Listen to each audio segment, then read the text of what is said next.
Hey, it's your girl KV and Celine, and we are back with another episode of the Hood Health Report. Today we are going to be talking about child/teen labor laws. Do you think that teenagers should be able to work? Being completely honest, no. I think as a child, you should be able to enjoy life before all those stresses of having to pay into society and work. So that's how I feel about it. What about you? You have any thoughts? I think it should be a fine line on what types of jobs teenagers can do. Right. I got my first job around 16, I think the normal thing, but I was working somewhere that closed at 10 o'clock and they had restrictions on how long teenagers could work, and I see a lot of that has been getting real lax lately with the laws and taking away child labor laws, and yeah, it's getting kind of sticky out here. Right.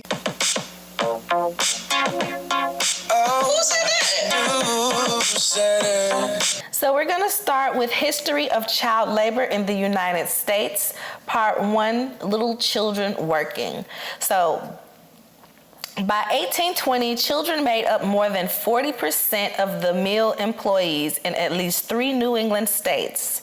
That already, just starting off, was just kind of like, what? Right. 40%? Where are the adults? What are they doing? What are they doing? I guess this was before children were mandated to really go to school and stuff like that. Yeah. So it was like, well, if they able-bodied, then hey, get them in the mills. Right. So that same year, Niles Register calculated that if a mill were to employ 200 children from the age of 7 to 16 that produced nothing towards their own maintenance, it would make an immediate difference of $13,000 a year to the value produced in the town. Mm-hmm. So it was beneficial for towns to employ 7-year-olds right. at the mills. At that time in history. I just couldn't imagine a 7-year-old waking up and getting ready to go to a whole factory or mill job. Yeah, there's no way. In my head, I'm like, that's kind of... It's a bit cruel. Right. There could be other things. Put them on a farm or something. Put them, cleaning up restaurants or shops or something. But to go to a mill job at 7? Insane. The parallel beliefs that labor benefited children by helping them avoid the sin of idleness and economically benefited society by helping it increase its productive capacity fueled the spread of the practice. And I mean, it makes sense in theory, I guess. Like I said, it's just the fact that it's a mill job versus that's something that's very dangerous. Nowadays, people have to be skilled and trained for a while to work these type of jobs. So back then, they were just like, oh, well, they're 7, so to keep them out of trouble so that they're not out here robbing banks and, drinking all day. Right, let's get them in the mill. Let's get them in the mill. The advances in manufacturing techniques in the post-Civil War years increased opportunities for children and led society to take advantage of this productive capacity. Similarly, some of the productive capacity that had been met by the use of slaves was met by women and children in the years following emancipation. Mm-hmm. So they were like, we don't got slaves no more. We might as well get these little kids to do it. Kids, women, anything we can get. Anybody that's willing at this point. However, in the period immediately following the Civil War, free labor was not always clear when recently freed slave children and some immigrant youths were considered. In many cases, former slave children were functionally re-enslaved through apprentice programs which bound the child to the former slave master. In these agreements, the parents exchanged the labor of the child in return for training provided by the former slave owner. Yeah. So they really just revamped how they sold slavery. But we're actually teaching you skills. Right. Before, we just made you do whatever, but now we're teaching you skills. So you should want your children to work for free in these apprentice programs. Right. The 1870 census found that 1 out of every 8 children was employed. This rate increased to more than 1 in 5 children by 1900. Between 1890 and 1910, no less than 18% of all children aged 10 to 15 worked. And that's just a very young age to be working. Like nowadays, well, the laws are going back and forth so much, but when I first started working, you had to be 16. I think it was very few places, like Chick-fil-A may have letting you get in by 15 or something like that. But other than that, you had to be 16 to get a job, and I'm sure it's because of this. Yeah. Back in the day, they had 10-year-olds working at the mill all day. Yeah. So age was only one consideration in deciding whether a child was ready for work. Being big enough to work was usually not a metaphor about reaching a certain birthday. Rather, it was often about the physical size of a child as well as the acumen the child appeared to have in performing the labor required. But I'm like, how would you know? Like, you got to put a child through this to see if they can do this. Right. So it's like you still overworking the children. So if you had a mature body, then of course they would like, oh yeah, let's go ahead and get them prepared to work. With so many avenues available for employment, children were seen as a resource rather than a drain. To many parents who were struggling financially, and I can see that, like if, because I mean it still happens these days as well, to where if a parent is struggling financially, they might rely on some of their children to help make up some income as far as babysitting or a newspaper route or working down at the grocery store or something, just anything that can help them contribute to the household, which is still frowned upon in my head, because like you said, children should be able to be children, but we know the realities of the world that's not always the case. Right. So some children had street trades, such as they sold newspapers, shined shoes, carried messages, but some worked in the mines. They were cotton mill workers, worked in the factories, worked in workshops, on farms. So they could really do anything. There was a wide variety of jobs, and 7-year-olds held them all. So right. Back in the day. That's still insane for me to think about, because I think about, like, anytime I think about kids, I think about my nephew, and imagining him going to work. Some days he forgets to cut the lights off, or like he forgets if you say, hey, can you put some clothes in the washing machine? Them clothes might not get in the washing machine till you get off of work or something like that. That kind of reminds me of me when I was a kid. You know how you get home from a school, and then you're just sitting there and your parents like, make sure the chicken's out. And then the chicken out of the freezer, and you forget to and then you hear the garage door be like, oh, I forgot to take the chicken out. So I'm like, I can only imagine what's going through like a 7 or 10-year-old's brain, like at the mill factory. They're not thinking about doing mill work. I don't think so, but yeah. The rate of accidents that probably happen, like how many little fingers were, injured or removed because they're children working these dangerous jobs. Right, right. So to continue on with that, this next article goes more into the history of child labor in America. It's called The History of Child Labor in America. So there are currently 10 million job openings, but only 6 million unemployed people to fill them. So a lot of times people, what they want to do is they just want to fill those jobs. So they think, okay, if I hire somebody that's younger, less skilled, or like somebody that might be illegal, that they can provide those jobs. And then also, as far as paying for them, you don't necessarily have to pay them as much, or maybe what they're worth the pay. In 1904, 25% of all mill workers were children, which we just talked about, and almost half were under the age of 12. And Pennsylvania had 14,000 children that used machines to sort coal. In cities, kids stood on the street corners to like sell newspapers for more than 12 hours, 7 days a week. So imagine not getting no break days, because I'm struggling with 5 days of work. So imagine you being there for 12 hours, 7 days straight. And employers believe that these hours would lead them to have no time to just be like idle, because they feel like, having an idle mind was like such a horrible thing. And to that extent, I get it, but you can find something else for a child to do other than just, saying, okay, if they're not working, then they're being idle. So doctors are now documenting how child labor was associated with poor growth, malnutrition, higher incidence of infectious diseases, and systematic behavioral and emotional disorders, which I can believe, because I sometimes think about like older people, the people that are in their 80s and stuff like that. If you have a conversation with them about like certain things, about like working and stuff like that, their ideology behind working is totally different. And sometimes it's just like, that's because of some childhood traumas that you went through. The ACEs, they didn't know about that. So I guess some of that played into like the way they view life and view working and stuff like that. So having a conversation with somebody that's extremely older about working is totally different. Like, cause they'll be like, well, when I was 15, I was walking 3,000 steps to my job, and you over here complaining about not being able to drive to Chick-fil-A to work or something like that. And I'm just like, well, you shouldn't have to do that. Well, there are laws in place, but people don't have to do that. Right. And so I think that's something that, the fact that they are now documenting it and able to like show, hey, even though that's your childhood, that shouldn't have not happened to you. Also, you spoke about how they did these studies and saw that children were malnourished. And I'm like, well, of course, if they're standing outside for 12 hours every day selling newspapers, like what type of breaks are they allowed?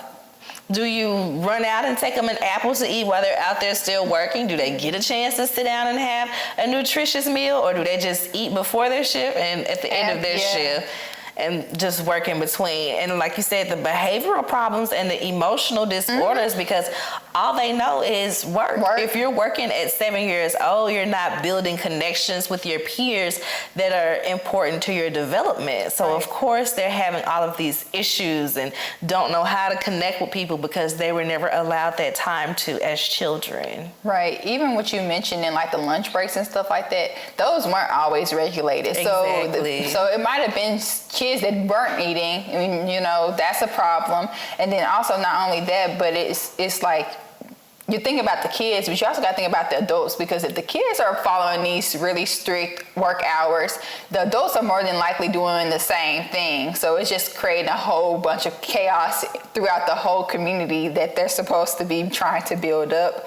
Another part of that article mentioned how like childhood is supposed to be a time where kids like learn, grow, and prepare for their career. If you're starting at a mill house or like one of those factory jobs at that age, then that's more than likely where you're going to end up. Like, you're not going to start, usually at that time, you didn't really have time for education. So it's like, if you're working 7 days a week, 12 hours a day, you're not going to school. So it kind of like limits those people who maybe wanted to pursue other pursuits outside of just, having to work as a child.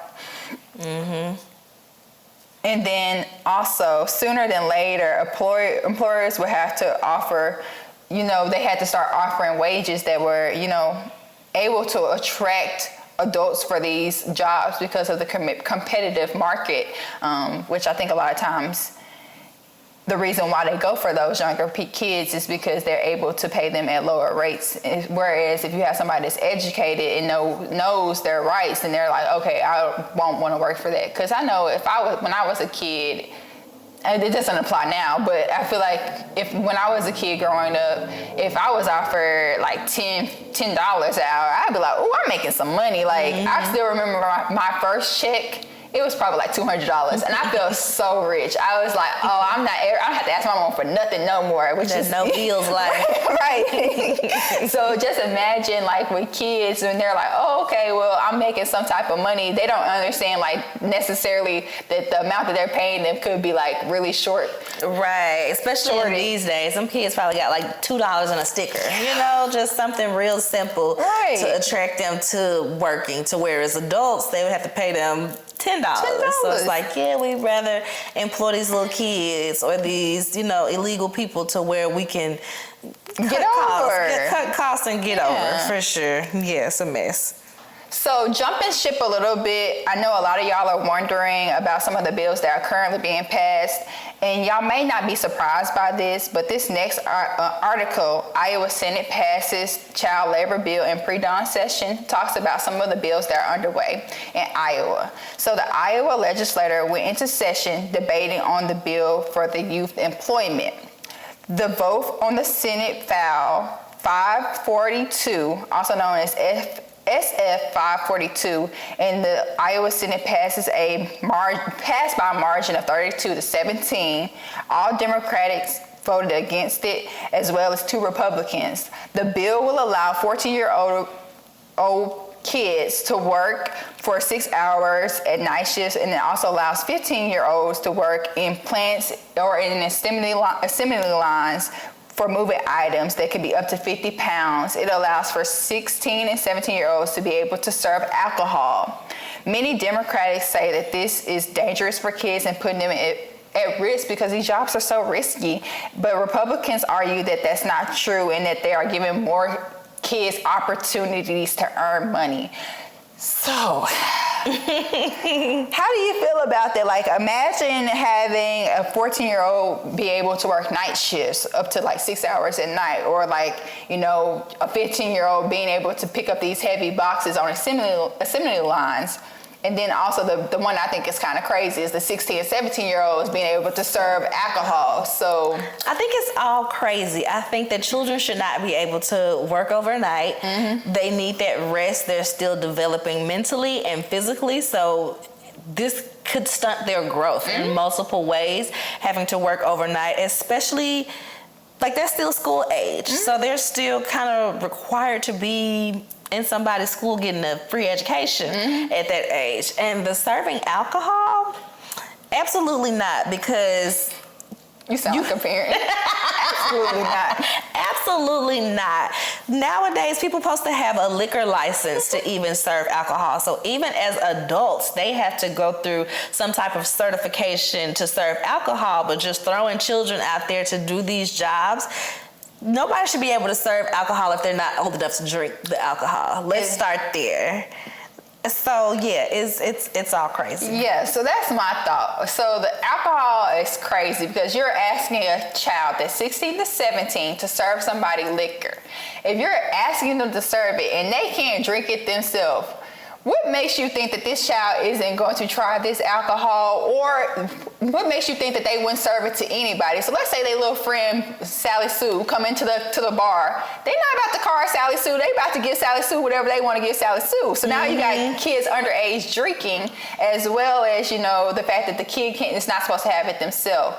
Now I will say this: one of my first jobs, I think I had to get like the license or whatever, but I definitely served liquor and I was not 21. And I mean, I think it was just like beer and stuff like that. And I'm not sure if it's like a little bit of a difference, but even with that, it's one of those things where it's like the fact that when I was employed, they would always be like, well, Celine, when you're serving, make sure you see the person's ID and make sure you do this and that. It's like, okay, you're saying that to me, but I'm not even 21, so I really don't care too much. Right. You gotta think about it. Like, most kids are not thinking like that. And then most of the time, if you're a kid and you're serving somebody alcohol, you're trying to get a tip. So let's say Sally Sue ain't got no ID, but she want to drink and there's money involved, the kid is going to serve the kid another drink. So it just goes down like a very slippery slope with that. So I don't necessarily agree with that.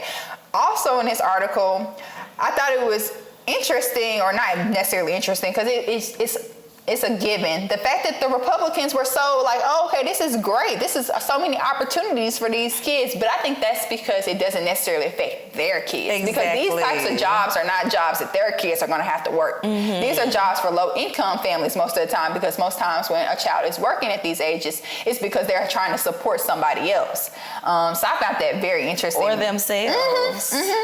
Because I know when I was 16 and I was involved in all of these activities from Palm Squad to this and that, my mom literally said like, okay, well, when you get a job, you paying for your own pom fees. You can pay for this. Like, you don't have to pay no bills or nothing to the household. But if you want to be involved in all these programs and clubs, your money can go towards that. Yeah, so I think that's more of the reason why they're like, oh, this is great for opportunities as far as employment. Because also, on top of that too, you have to realize they're thinking about it from a consumer service standpoint. So that way they're feeding into the fact that, okay, a lot of these people, like we have already mentioned, they don't have to get paid as much as somebody that's older. So they're using that to their advantage, saying that, oh, we're creating all these opportunities for these children. Go back to the drawing board. We see there's a theme in a lot of the episodes that we do where the Republicans create laws or relax laws because it helps their bottom line. It keeps money in their pockets and, keeps people working or keep people complacent or keep people controlled in a certain area that works for them. So yeah, I completely disagree. Children should not be working overnight. Children should not be serving alcohol. Yeah, we didn't really even go into it. Even the assembly lines, that's kind of, a lot for me too, thinking about that, because it's just like, imagine a kid that's maybe 120 pounds, picking up 50-pound boxes for like 6+ hours or doing any kind of labor like that. Like, come on now. No. Which leads us into our next article about how dangerous these things are. For those that have preteen and teen children, would you let your children work in an assembly line? Would you let your children work at a sawmill or a factory? Well, this article is called Teens' Death in Wisconsin Sawmill Highlights 21st Century Problem Across the U.S. So there was a workplace accident, the tragedy that took place at a Wisconsin sawmill, and the boy was only 16 years old. The Department of Labor announced a nearly $1.4 million fine against the mill where the boy was fatally injured. Florence Hardwoods disputes the agency's allegations that it let miners operate and maintain dangerous machinery without training or safety procedures, saying that at no time did we intentionally put miners in harm's way. But it's like, who intentionally put this child on these dangerous machineries that people usually have to get trained for weeks at a time to be able to run? So yeah, it's crazy how they're trying to escape accountability for something like this. Like, this is very blatantly a child was working where they shouldn't have been. Yeah. So somebody has to take accountability. Even if it's one of the managers that did this, they still had to report to somebody that should have been checking on them. So it's still the company's fault. It's the company's fault, for sure. It's still the company's fault.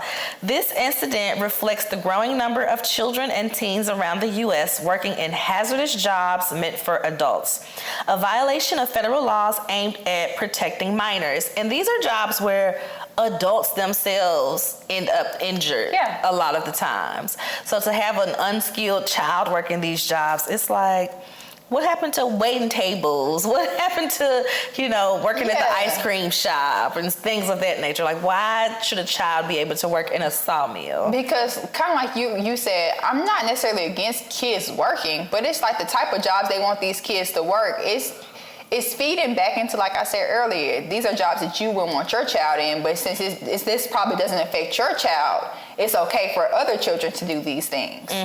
Yep. The Labor Department conducted 955 investigations that found child labor violations in fiscal year 2023, up to 14% from the prior year. Roughly 5,800 kids were illegally employed in the 12-month period ending September 30th, up 88% since 2019. The fact that almost 100% more children are working in these unsafe conditions and places was just crazy to me, because it's like you just completely ignoring these laws that have existed for these very reasons. It's one thing that, okay, well, a child working at Burger King, they're supposed to get off at 10, we might let them off at 11:30. That's one thing than having them working at these factories where they're supposed to be trained to work these machines. And then also with that, I don't know if you caught it, this is since 2019. So the big thing that has changed since then was COVID-19. The pandemic. So they're like, these kids are at home. Right. So some of them didn't want to do the virtual learning or couldn't catch up to the virtual learning. So, okay, well, go get a job.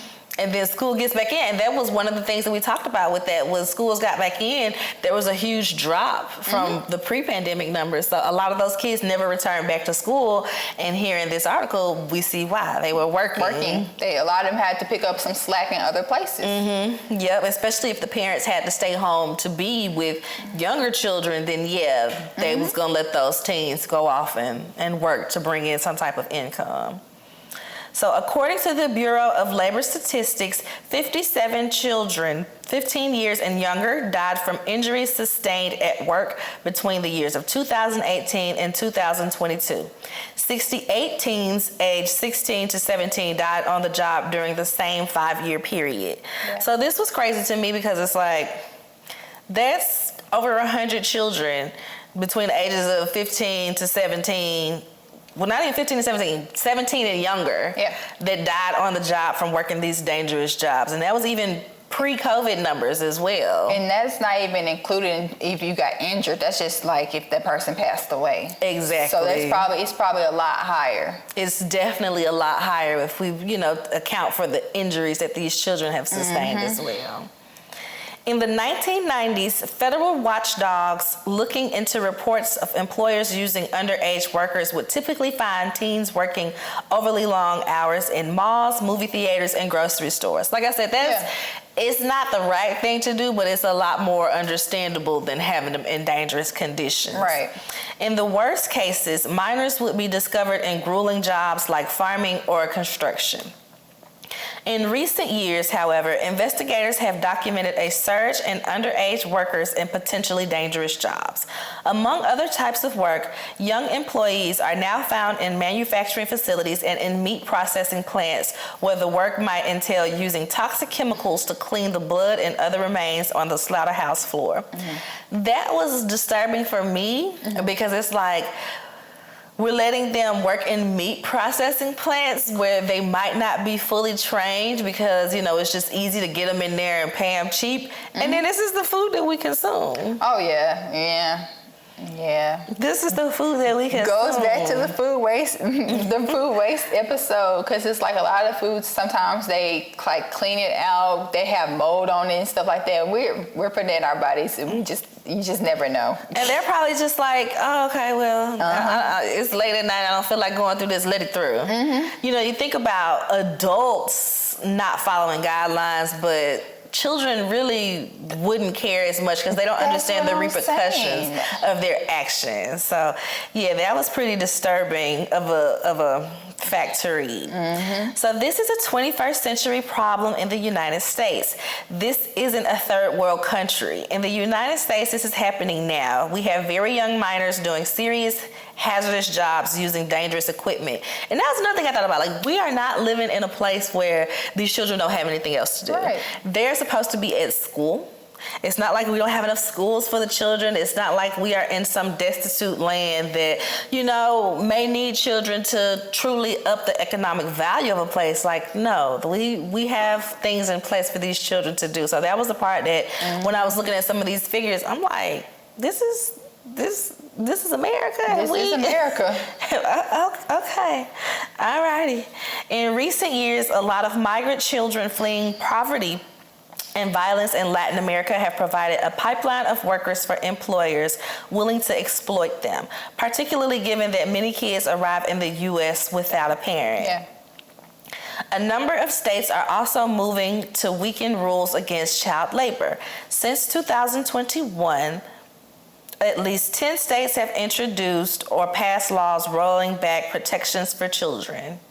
A tight labor market has made it harder for meat processors, farms, roofing contractors, and other employers to find workers willing to do physically taxing, often low-paying work.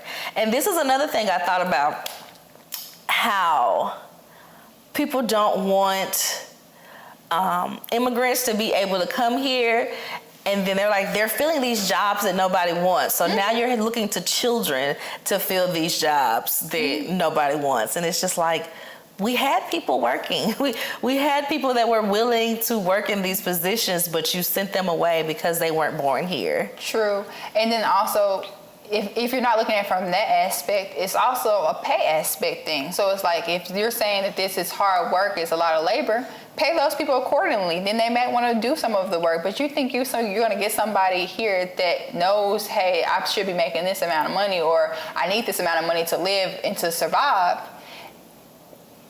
Come on now, you got to make it a little bit more sense. So you see, either you want people to work and you're willing to pay them, or you don't want people to work and now you don't have a company or somebody, the job just has to stop. I don't know.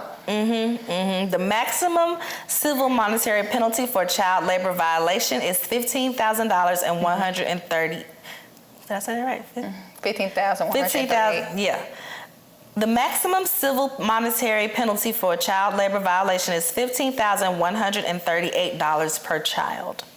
Another factor is that many workers are hired through outside staffing firms, insulating employers from potential liability if violations occur. For instance, major poultry and meat producers have often denied any knowledge of children working in their plants, pointing to the third-party firms that hire to recruit employees. Yeah, they always got a way around it. Which is such a scapegoat, because it's like you still need to go over their paperwork. Just because some people showed up from a temp agency and said, hey, we've been, assigned to this location, doesn't mean that you still don't have that responsibility to at least look over their paperwork, see if they have a license, see how old they are, things of that nature. So, just another way to put the blame off on somebody else. Get around it. Federal child labor and safety regulations exist to prevent employers from putting children at risk. In examining what led to the death of the 16-year-old, federal investigators found him to be among 9 minors, aged 14 to 17, employed at the mill. Some of the teens operated saws and other automatic equipment to process lumber, which is illegal for people under the age of 18. 3 kids aged 15 to 16 suffered injuries at Florence Hardwoods between November of 2021 and March 2023, the Labor Department found. The day after the death, the mill's operators terminated all of the children's jobs after somebody died. Not after the injuries, after the death. Yeah. He hadn't pressed a safety button to turn off the conveyor machine before stepping on it to straighten wood that was hampering the equipment. He was trapped for 17 minutes before a supervisor found him unconscious. The cause of death was traumatic asphyxiation. So it's crazy that the supervisor wasn't even supervising a child doing such dangerous work that it took almost 20 minutes for him to find this child was stuck in between this machine. So yeah, it's like these labor laws exist for a reason. I'm just thinking about not to place blame on the parents, but what goes through the parents' minds when they're letting these children work in these dangerous conditions, and then once their child gets injured or you find out another child gets injured on the job, I'm like, wouldn't that make you want to immediately pull your child from that job? Right. But yeah, it's definitely on the company. They should definitely not just be fined, but be closed down. They should be under complete investigation. Just because they fired the children after there was a child death doesn't mean that they should still be able to run like regular. Right. Because who's to say they won't hire more children in a year or two once this dies down? Once people forget that this happened. Right, because you already know that might be the case. They had injuries before and they didn't stop work then. It wasn't until the death that they said, okay, let me close this down. Let me get rid of all the kids.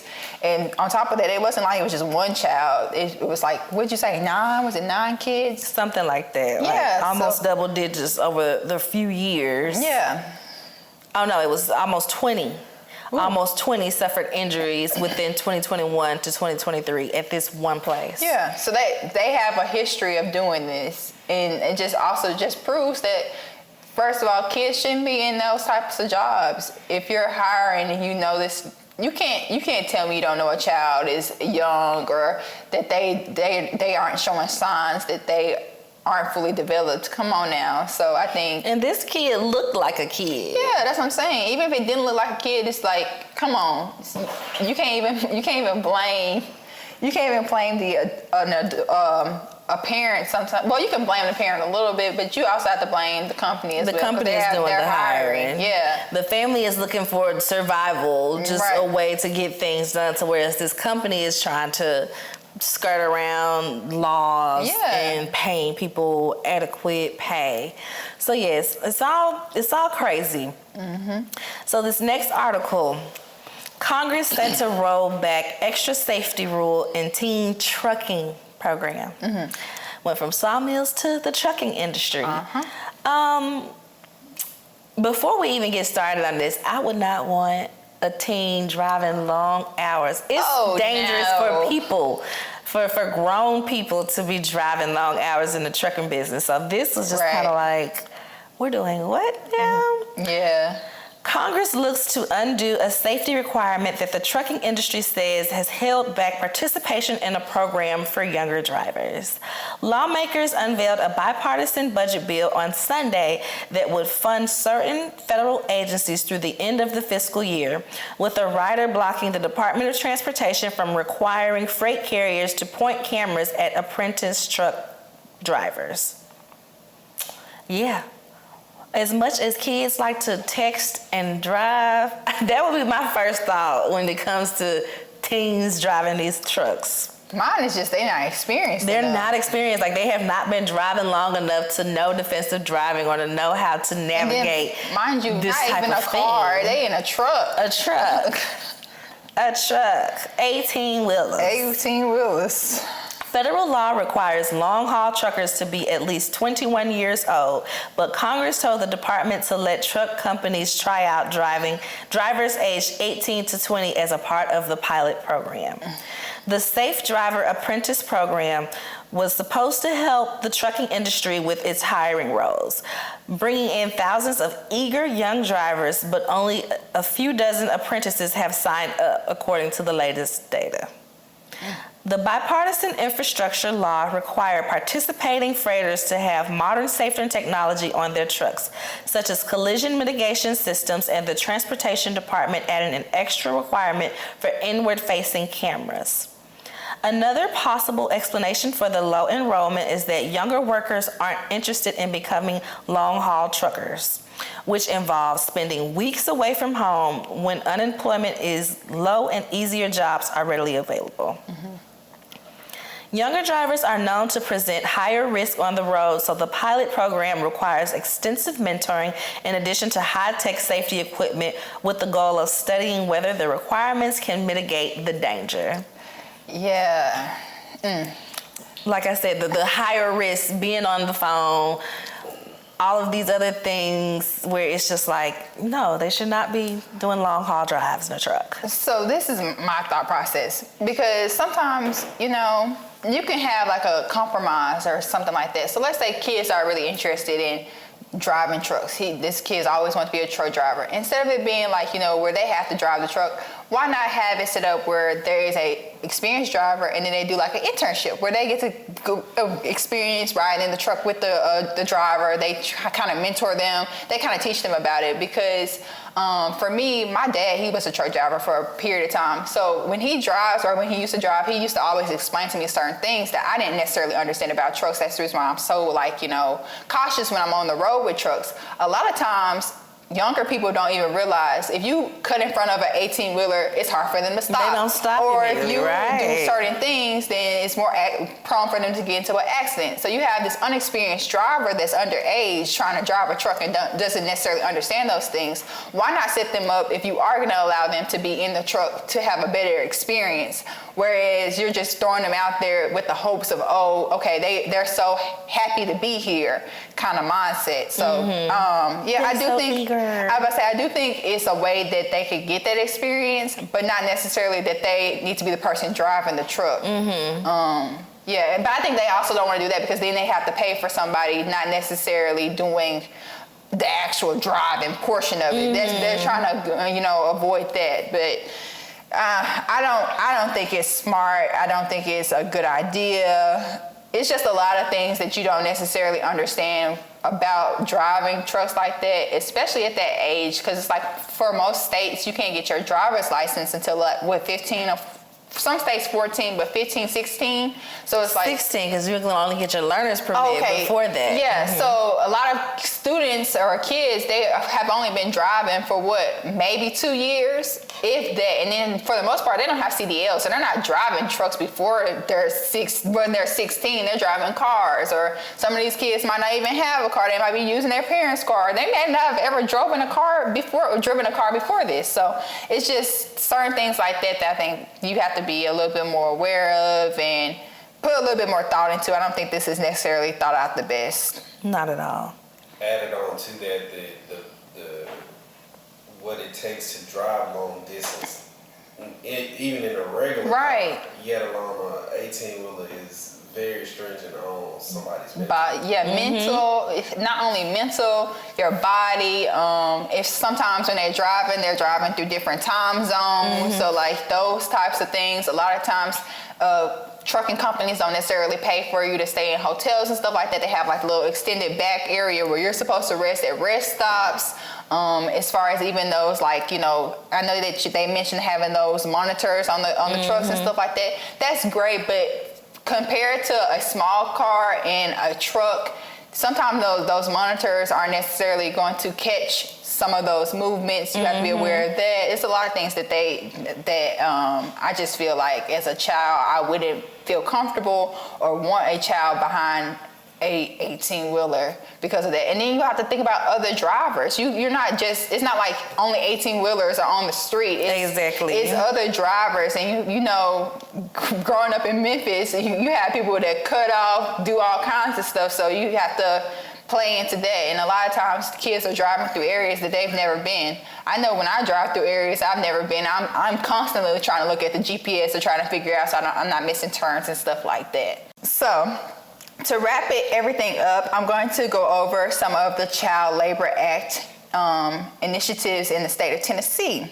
So right now, Tennessee prohibits the employment of minors in certain occupations in the working conditions that may be hazardous. It restricts minors